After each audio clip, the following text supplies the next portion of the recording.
Hello, everybody. Welcome to another episode of The Conversation of Our Generation, where we are solving the problems of today with the wisdom of the past. My name is Nick Jamel, the creator and the host of The Conversation of Our Generation, and I'm excited to bring to you today an interview with Dr. Scott Yenor, the author of The Recovery of Family Life. And I did the book review on this about a month ago, and it's a great book into looking at how feminism, how this rolling revolution of the sexual revolution of really taking the family and applying secularist liberal values to the family and undermining a lot of the traditional ways that we look at it. And what are the outcomes? What are the ideas that are fueling that? What does that bring? What do these ideas, what are the effects of that on our culture? And how can we push back? How can we start to rebuild the family in a real way, in a meaningful way?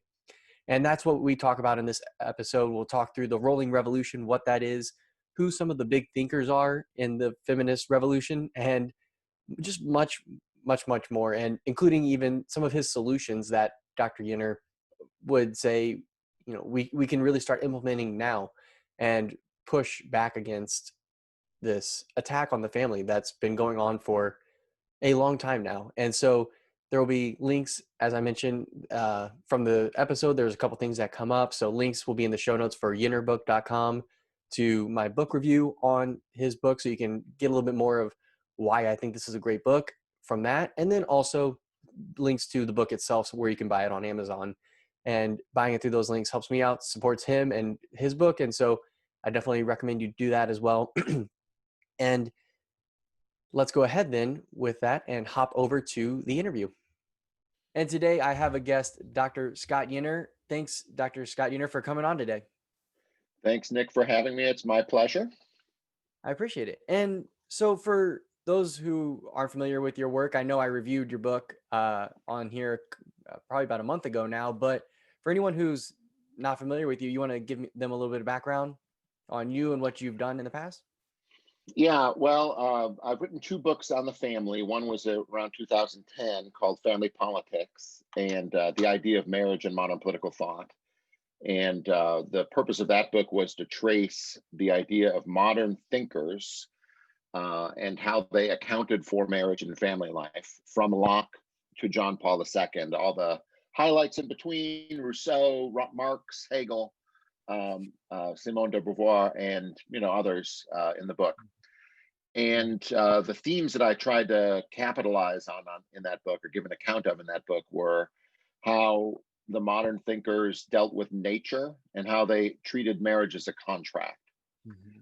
And over the course of time, what you discover when you go from 1680 with Locke to 1980 with John Paul II is that the space given for nature as just an expression of what human beings are is successively narrows in time, so that it's really an attack on nature, an attempt to manifest human freedom in this particular institution. And then when it comes to contract, initially the church and the man and the woman are the contract, and later on it's the state and the man and the woman are the contract, and much later on it's just the man and the woman who are in the contract. So the contract itself changes over the course of time. And that's how the book ended. Modern thought is ending toward this very free idea of attempt to free human beings from nature, and the attempt to allow them to really define the terms of marriage. And so the second book that I just finished and is out now, The Recovery of Family Life, Exposing the Limits of Modern Ideologies, just picks up where that book left off. And it tries to bundle those two ideas of modern thought into the idea of autonomy, and talk about the ways in which human freedom is delivered to us through our contemporary ideologies. I really focus in the book on three ideologies: feminism, contemporary liberalism, and sexual liberation, as the ways in which the idea of freedom is delivered to us and the world, and it shapes the world we live in. And I got interested in the topic just because when I taught modern thought, it was important to talk about what it meant to conquer nature. And the best way to do that ended up being appealing to things that students had experience with, which was they all had experience being children and sex differences. These seem to be natural parts of human beings in the sense that they're universal, and we have to come up with institutions to deal with those facts. And modern thinkers do it differently over the course of time. So it was just a nice way of illustrating the progress of modern thought. And I said, heck, that's a great idea. Maybe I should write a book on that. That's how I got the first book. And once I was done with the first book, I was like stuck in the lane of writing on family life. So I continued to do it with that second book. Mm-hmm. Yeah, that's very interesting. I think that there is a very good point that you make about kind of how people view marriage as a contract versus an institution that encompasses more. And I I almost wonder if that's part of a natural sensibility that before you kind of had God blessing marriages and what I would consider as a Catholic happens with the institution of the sacraments through Jesus and him bringing this new meaning to marriage where it's a reflection of Christ's bond with the church. That's how we picture it. And so we kind of have this idea that it's this elevated institution, but before that it really was contractual. I mean, if you look at how the Old Testament even deals with marriage, there is sort of this element that kind of seems to be one of the superseding elements in marriage, whereas it kind of gets, it's always there because you have to have an agreement between two people, but it gets brought up into this kind of less of a contract and more of that covenant, that relational um way of going about that. I guess it's less business like, and I think that that's where we've moved much more back towards, is that kind of business like, I get tired of my car, I can, cut my lease and get a new car. Yeah. I get tired of my wife, I can cut my lease and get a new wife. That's kind of how we seem to look at it now. Yeah. No, I think that's right. The position I try to defend is that marriage begins in contract, but it overcomes the standpoint of contract and founds a community where you don't really ever think of yourself having separate interests from the other person anymore. And you think of it as enduring instead of something that's temporary or that lasts only as long as your interests are served. Hmm. But it begins with a yes, and that's why it looks like a contract. But you don't want to get up every day and say, do I want to say yes today? Do I want to say yes today? Do I? So it establishes something that supersedes or transcends the whole idea of contract. And Hmm. but the idea of modernity is really to thin out the contract, to make it so that the individuals determine the goals of the contract and the terms of the contract and the duration of the contract. And eventually it becomes what I call continuous consent, where you have to say yes at each moment to everything. And once you don't want to say yes, you can end it. And so that's not an enduring community. But I think it's a very important fulcrum to understand marriage on. It begins with contract, but it supersedes it. Hmm. Yeah, it's grounded in much more boring things like habit and routines and things. Hmm. Yep, I'm learning that myself. I've been married just over a year now, so starting to see some of that. I mean, it still feels very new in a lot of ways, but you start to very quickly with 2020, and you're just kind of stuck at home. I feel like it moved that ahead a lot further, where there wasn't anything new that really happened this past year. It was just like, well, we can hang out around, and we're gonna hang out around again today, and so on. Yeah.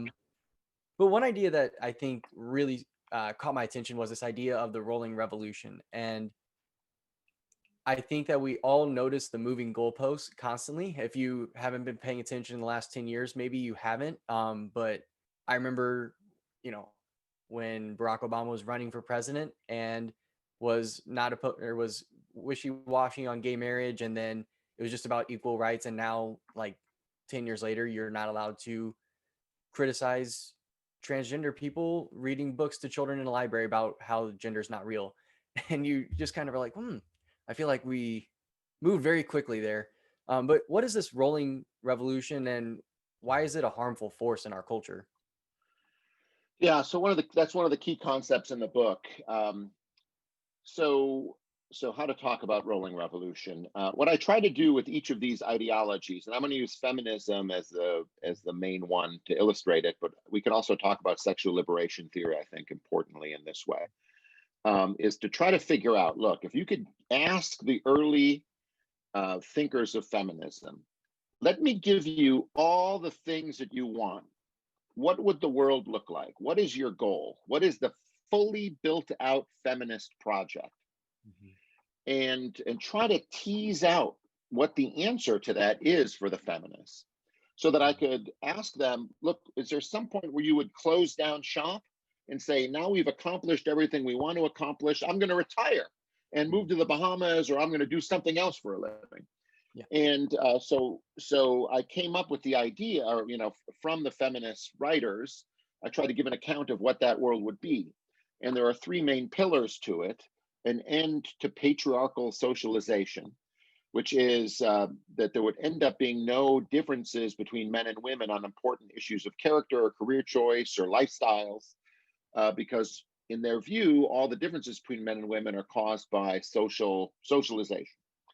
Mhm. That's the first pillar. The second pillar is the establishment of economic and emotional independence for women, and this requires that they not have to spend any time with their children, and that they have careers. But the establishment of human independence for women. That's the second pillar, and the third pillar is the end to all sexual taboos. Here, the idea is that women were more modest and were less likely to take the initiative in sex. So if we Mhm. ended taboos, women would be more likely to express themselves sexually, and all other kinds of people would be more willing to express themselves sexually. Sex would be divorced from monogamous procreative marriage. The third pillar, end of sexual taboos. Now, here's the problem. Those are the goals, but each of those goals requires a constant revision of the means to get there, Mhm. so that you can never actually accomplish it. If sex differences are sewn into the nature of human beings, then the goal to end sex differences is an endless goal that requires a revolution that continues on and on into the future. If human beings want to be dependent on one another and to love one another in a family, the goal of trying to seek emotional and economic independence is an endless task. Mhm. You have to keep overcoming the obstacles that are planted in the way. And so what I try to, and the same thing with sexual taboos. I mean, so the idea here is that the goals of feminism are inhuman, and as they roll over human nature, they can never get to the goal that they have set for themselves. Mhm. So feminism will never close up shop, because there's so much natural opposition that is in our genes, in our hormones, in our moral composition, to be overcome, that the final endpoint can never be realized. And so the revolution is always ongoing, and it feels like the goalposts are being moved, but I think in a deep sense the goalposts aren't moved. It's just that the radical goalpost, that is, the goalpost is so difficult to achieve, Mhm. that more and more things that we thought were central to human nature have to be overcome in order to achieve it. Long answer, but I think it's a very key concept. Yeah, it's really like if we just get this first down, then we'll stop. And every time they tell you that, they just are like, well, we just need this first down now, and until they get to this impossible goal.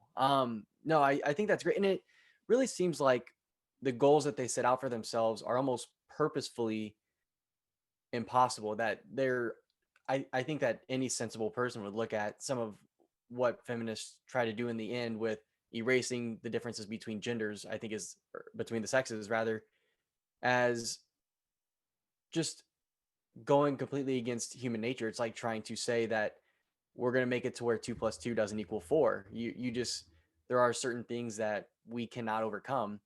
And then at the same time, there's sort of a paradox in their beliefs that they can affect all of these changes. They can go out and overcome human free will in the, or human nature rather, but women can't make these free will choices, and unless we completely revamp society, because we basically don't have any ability to choose against all of these patriarchal forces. And so there's no real free will. And it's like you kind of have these two countervailing claims of total control and a complete lack of free will on the other side as well. Yeah, there's, as I say, it's an endless task because the goal is just inconsistent with the way human beings are. Mm-hmm. What we've learned recently, I think, is that the more prosperous the country, the more the differences between men and women actually express themselves.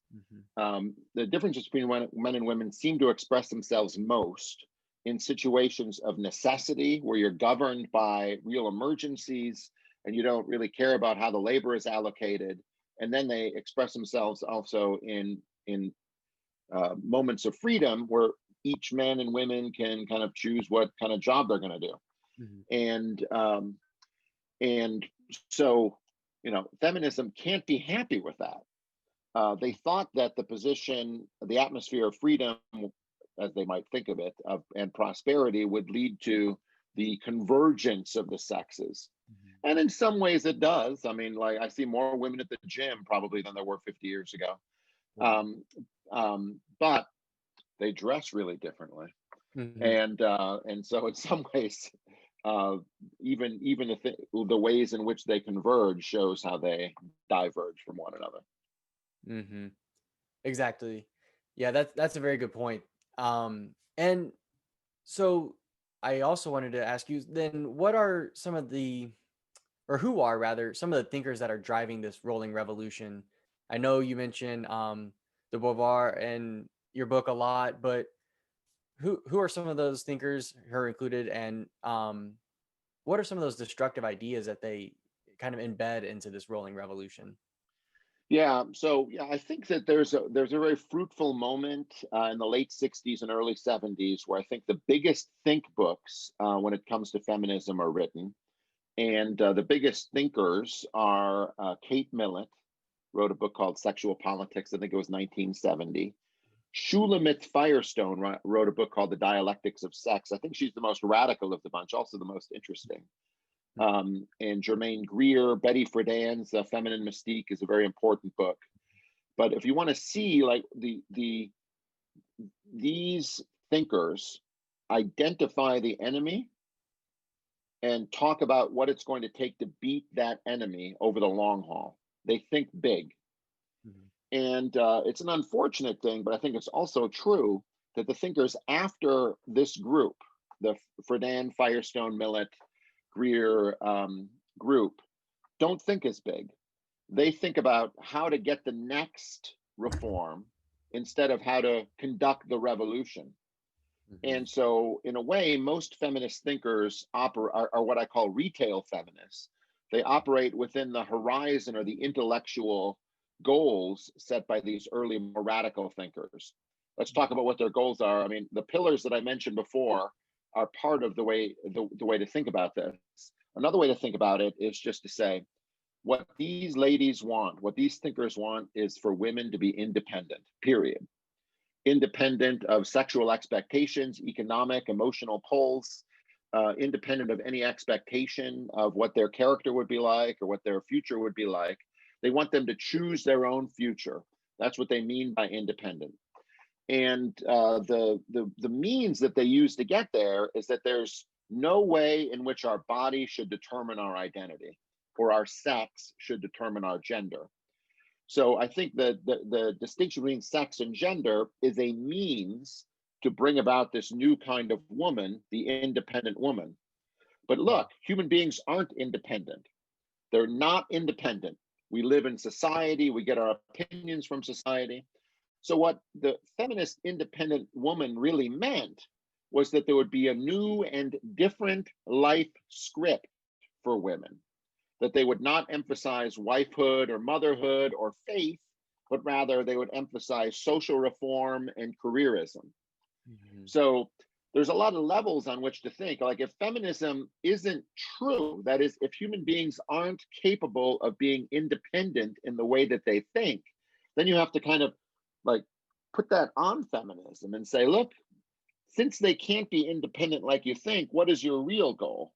And I think, just in a word, that the real goal is careerism.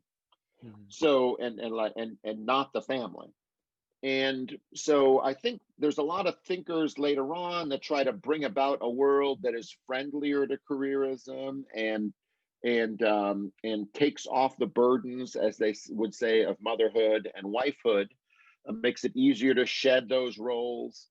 Um, and thinkers come about and do that over the course of time. Those are what I call the retail feminists, but they're all operating in this broad universe, set by the early revolutionary thinkers.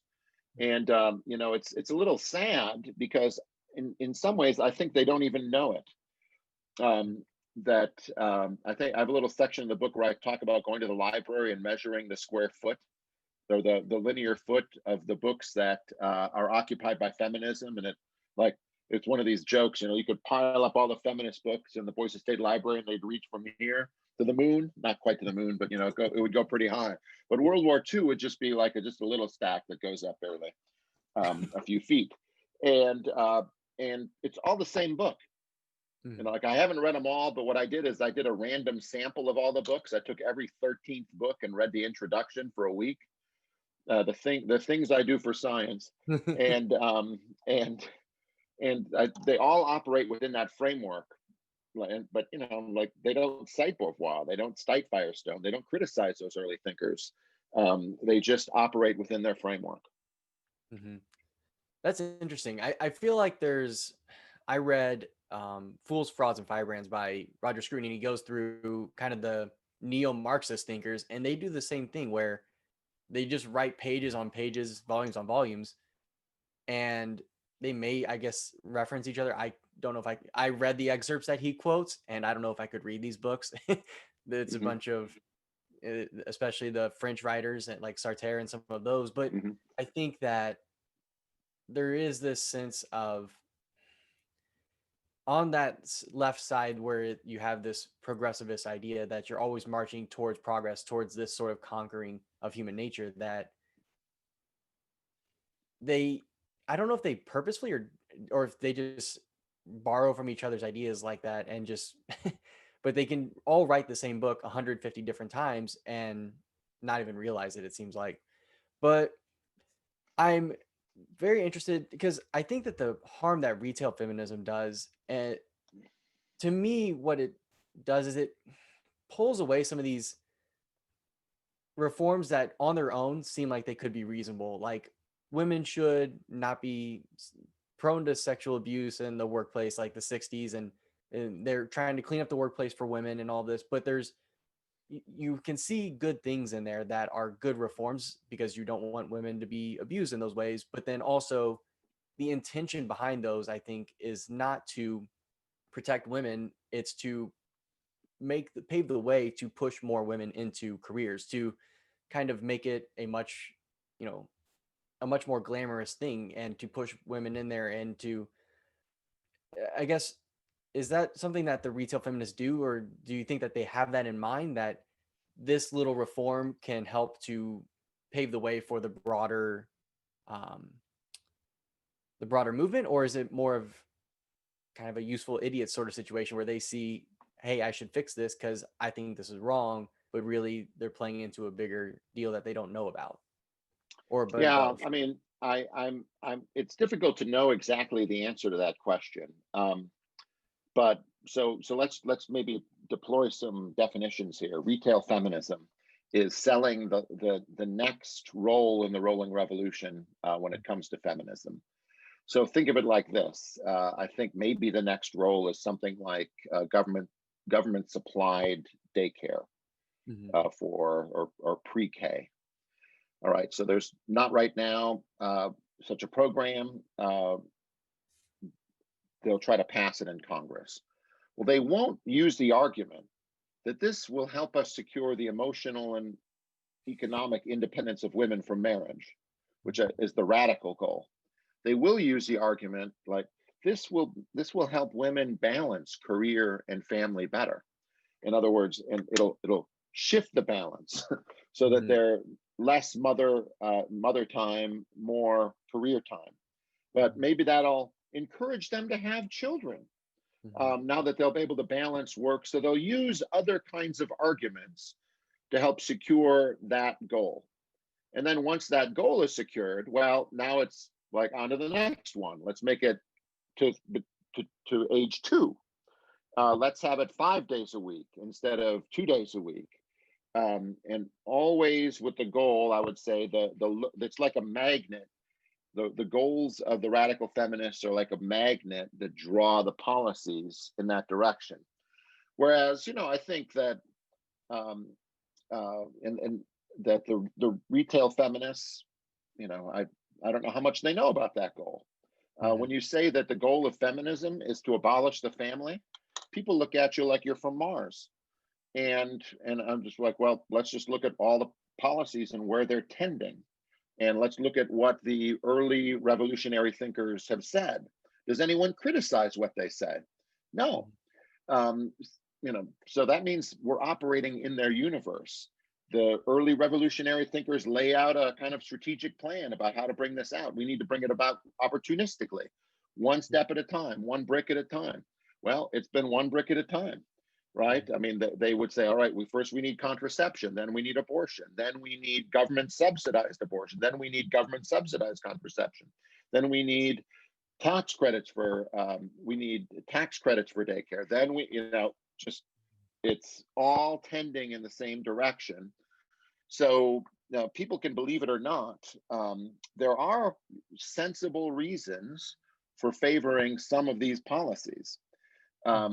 But the difficulty is keeping those policies on the basis of those sensible reasons when you're operating within a universe or political regime that is defined by the rolling revolution. And so you end up having to oppose things which could, on their own terms, be sensible, laudable, justifiable. But within the context of the rolling revolution, they're just going to lead to ever thinner um, ever thinner families and ever thicker achievement of feminism. Hmm. Yeah, I think that's a really good point. I guess I'm curious, how long do you think that we've been operating in this universe of sort of the rolling revolution, the feminist movement? I'm curious because I think I've heard from people that even the first back to the first wave feminism, that I've read some there where they were early on talking about some of these reforms that I think are very bad. I mean, very early on, there were people advocating for abortion and for contraception and things like that. Um, so I imagine that there was, even from the start in the, looking into the mid 1800s or even before that, that there was a push towards sort of this rolling revolution. Have you found that in your research, really, or Yeah, I mean, how? it's in a way, the theme of my work is that from the beginning of modernity, there's been a rolling revolution. I mean, Locke is the first thinker in my first book, and he reconceives of the family as a contract, and which you can get out of, and therefore he defends the idea of divorce after the children are gone, essentially. Well, that's a qualification on the community. So I think we are always living on a kind of slippery slope between marriage only as a community and marriage that is established in contract. And what has happened over the course of modernity is that the idea of contract and the idea of conquering nature have become purer and purer. And so, I mean, I think that's right. I have friends who say that the right to vote was a big deal, or the end of coverture, Mhm. which is the idea that men have the legal identity for the family, and therefore women don't own the property, women can't commit crimes, um, and women don't vote. And once you release the family from coverture, is there any way of preventing it from dissolving? Because you've acknowledged the independence of each individual as a citizen, and each will then strive to become a citizen. There's a certain logic to that, and that's an argument that Wilhelm Friedrich Hegel uses when he gives an account of marriage. And so, I mean, I'm not evading your question. I'm just saying that I think there's a way in which you can, like, the first wave feminists are late to the game. There are a Mhm, lot of changes that happened in marriage that preceded that, mhm, and but I think some of these radical ideas are definitely among the progressive feminists. mhm. Certainly Sanger, whose books are quite haunting when you read them. Like, you can't believe what she says. I always thought people must be exaggerating when they talked about Sanger. No, she just comes right out and says, unwanted kinds of people, we need Mhm. to eliminate their future. It's like pretty remarkable. Yeah. Yeah, it's kind of like she was kind of like the AOC over time, where everyone's kind of keeping socialism on the down low, and she just like, hurrah, yeah, we want socialism." She did. I remember after I think it was one of Glenn Beck's books about progressivism. He mentioned her, and I went through and just started reading her quotes after that, and I just excerpts, and you just can't believe it. Even you you couldn't put it in context that would make it okay. You're like, this is like something out of Mein Kampf. It's Hmm. terrible, some of what she writes. Um, and so I think that's a really good point though, as far as I do think that ever since modernity has come about, we have had this radical individual, or at least a movement towards this radical individualization of people and atomizing people in our country in all sorts of ways. I mean, just not even with, to do with the family, but I think that you see things like the KFC or, men's groups going away, your bowling league going away, like all of those sort of community things that you had, people moving away from their churches and, maybe being spiritual, not religious, and not going to church as often. All of those institutions that we had for community seem to be breaking down, and it's not, it's not just the family. And I don't think it starts or ends with that, but there's a push to become sort of your self-actualized self instead of a communal being and a relational being. Yeah, I always, I shy away from a kind of, historical determinism. Mhm. And so I'm very leery of going back and saying, well, this was all sown in the roots of modernity. I mean, there are Mhm. principles in the roots of modernity that can lead to this, and I'm not denying that. Mhm. But it was the early thinkers of modernity were prudent, and they recognized that families were needed, and they wanted to build up institutions or counter things that would check uh, the individualism of the age. They, for in Locke's case, for instance, the state had to approve divorces, and Mhm. so I mean, in his suggestions at least, and certainly that was what Hegel thought. So I really try to focus on the second wave Mhm. because no one with any power, I'll say, ever made the suggestion that the family should be abolished, and such people would have been laughed out of the building, anytime before 1920, with the exception of Engels, and Mhm. so I just think that uh, focusing on these more recent ideologies is my way of saying, like, if you just go back to 1962, like, things were different. There was a different universe, and and and I don't know that this is the inevitable working itself out of modernity.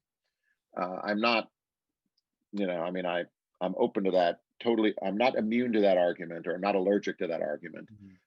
But I also think that um, thinking about what restrained these modern principles and why they were strong earlier and why they got weak is something that you have to do. Mhm. Yeah, I don't think it's necessarily something that's has to come from the ideas that we've had in modernity, but I do think there's sort of two ways that you go about it, and that's kind of what I think our founding fathers wanted to build, which is you have strong institutions, you have room for liberty, but you rely on these social institutions rather than government, right? That's kind of where you get your freedom from, is you get to choose the institutions you take part in. And then you have sort of the French Revolution, Communist Revolution side of things, where it's just tear it all down and then we'll, go back to our natural state of goodness, or we'll be able to live in these happy communes. Those are kind of, I think, the two main Yeah, strains I that mean, can. the way I would just put it is that the early founders of the country, traceable to Locke, recognized that human beings were not perfect, and Mhm, therefore that there needed to be institutions to make up for their imperfections. mhm, And the genuinely radical idea, I think, is the idea that human beings are perfectible. mhm, And when you think that they're perfectible, well, then it's just up to properly engineering society so that you can bring that aspect of their nature out. And certainly sexual liberation theory and feminism are part of the human beings are perfectible strand of modernity. And so the early part of modernity, um, which held that human beings weren't perfect, can coexist with a pretty healthy Christian culture. Can be skeptical of human beings being able to always have good intentions and do things right and have good judgment. So Christians say human beings are sinful. The mhm, early moderns say things like, if men were angels, no government would be necessary, from James Madison, right? Ambition must be made to counteract ambition. mhm, But like we don't like that's not the the the liberalism of our world, that mhm, holds that at least certain people are perfectible. mhm, And that, to me, that's the root human nature part of the argument. mhm. Yep, I agree 100%. And so, one thing that I wanted to ask you is really, what are some solutions that you see? I think both things that we can do as individuals. So, obviously, like getting married, doing the right things along those lines, but also at a political level, what are some things that we should push back against that are part of the rolling revolution agenda, or things that you can undo maybe that would help to make space for the family and to give it kind of that breath of fresh air that it needs. Yeah. So one of the suggestions I make in the book is that those who want to defend the family should back what I call a policy when it comes to women that emphasizes part-time work, Mhm, and in a sense pretend that feminism isn't there, and try to respond to the needs and desires of what is probably about 70-75% of the female population in the country, who would rather not have to work full time when they have children, and don't want to put career as the first thing in their life. This doesn't preclude any of the other quarter or so of the women from pursuing careers as the first thing, but trying to find ways to divvy up jobs, to chop up jobs, mhm, to emphasize particular careers that can lead to part-time work, or things that can be picked up and dropped off depending on the life cycle that especially women have because of their childbearing capabilities that men don't have, yeah. and also their nurturing inclinations that men are much worse at. So the goal would be something like part-time work. Mhm, Establish it as a norm that is honored and promoted in law. mhm, And another thing, I think this is just a very important uh, principle, is the recognition. This is always borrowing from Alexander Solzhenitsyn's Gulag Archipelago, that the line between good and evil runs through the heart of all people, not just through sexes or races or classes. And our laws should always reflect the idea that men can do bad and women can do bad. And this is the reason that we've always been in favor of things like the equal protection of the laws and the equal treatment of the laws. And so a lot of revisions and I think challenges to policies that don't treat the sexes equally, or make assumptions that men, mostly it's assumptions that women are honest, and men are dishonest, and men abuse their power and women are powerless. mhm, Find the areas in law that those assumptions have made their way into, and sue and seek revision in those laws.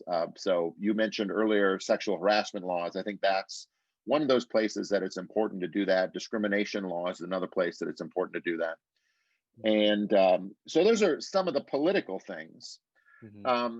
But I think personally, the most important thing, it isn't really to get married, although, I'm not like against it, obviously.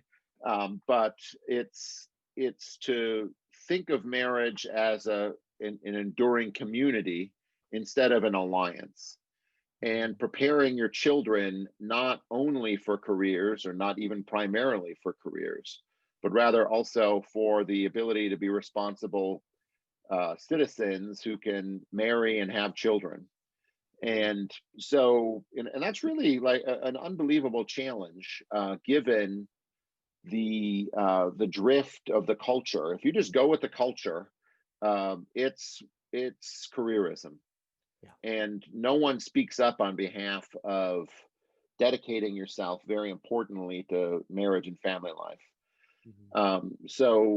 So you really have to be countercultural in that, and cognizant of all of the various ways in schools and commercials, by guidance counselors, and especially by mothers who are pushing daughters into that kind of a life.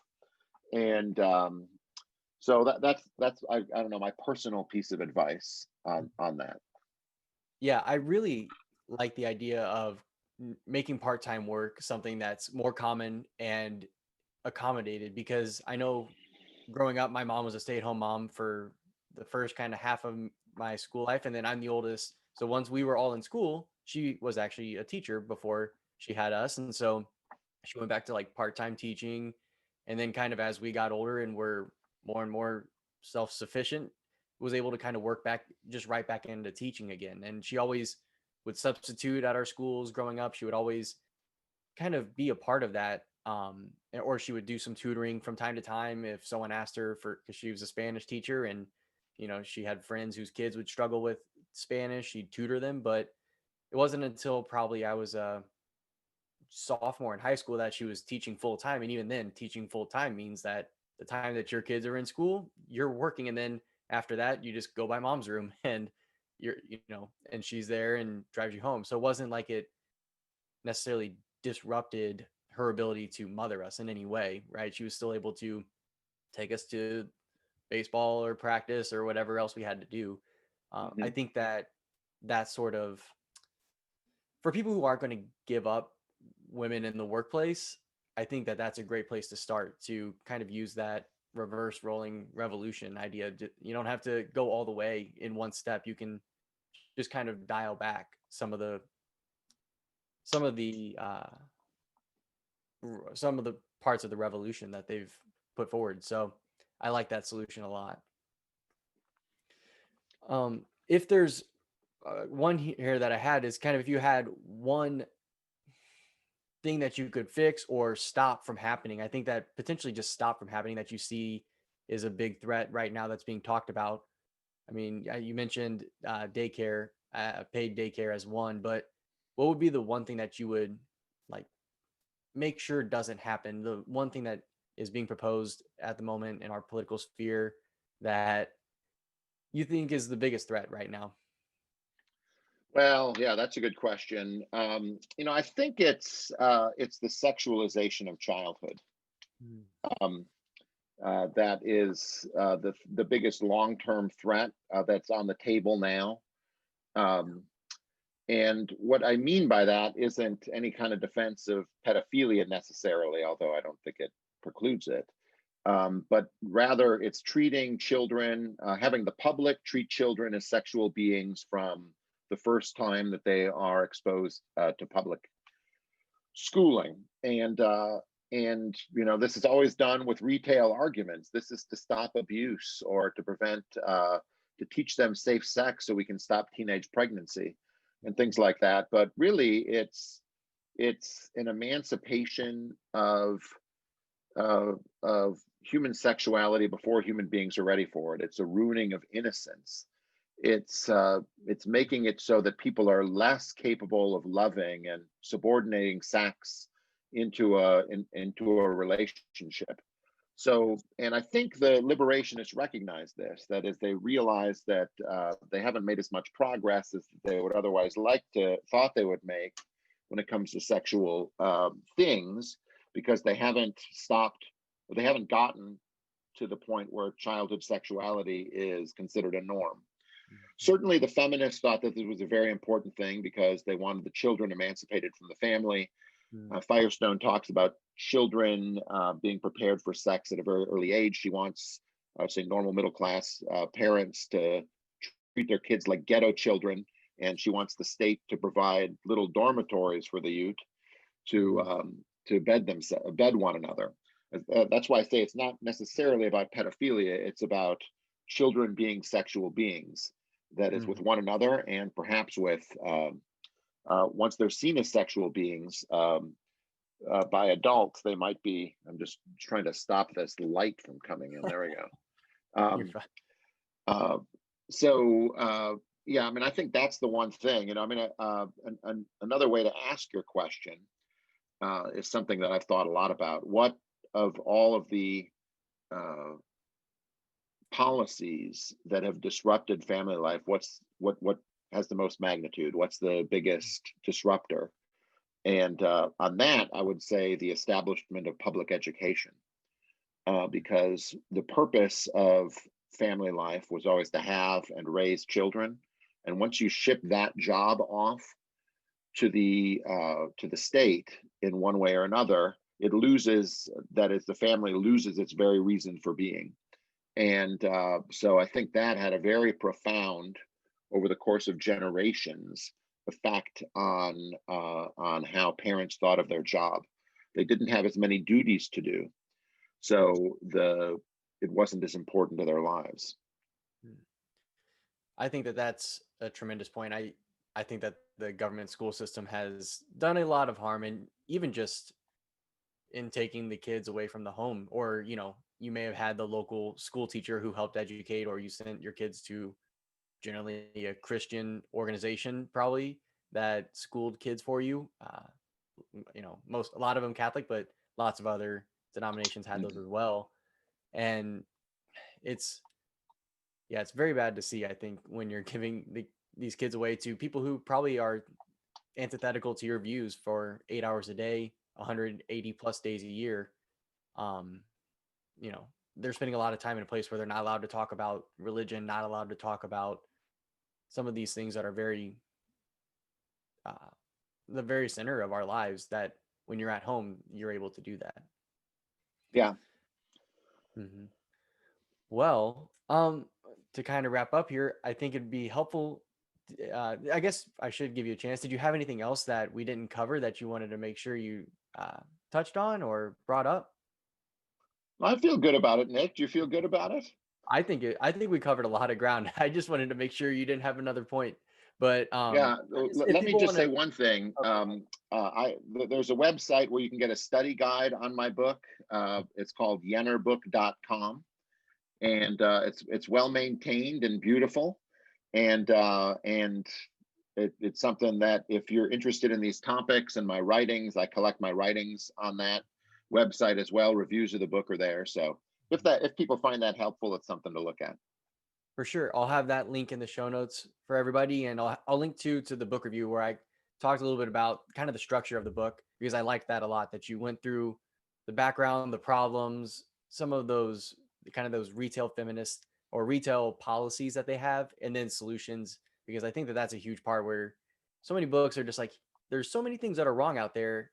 All right, the end. And I think you did a good job of coming around and saying, there are things that you can do to push back, and there are things that you can do to expand the Yeah, role of I mean, the really fundamental point, though, is that no progress, I think, can be made in promoting marriage and family life without destroying feminism and sexual liberation theory. If we live within the universe that they define, all the policies in the world aren't going to work. And so it needs, those ideologies need to be not the center of our lives and not shaping our thoughts as a people. Agreed. 100%. And so definitely check out Scott's book, The Recovery of Family Life. And you said you had another one as well. What was the title of your first one again?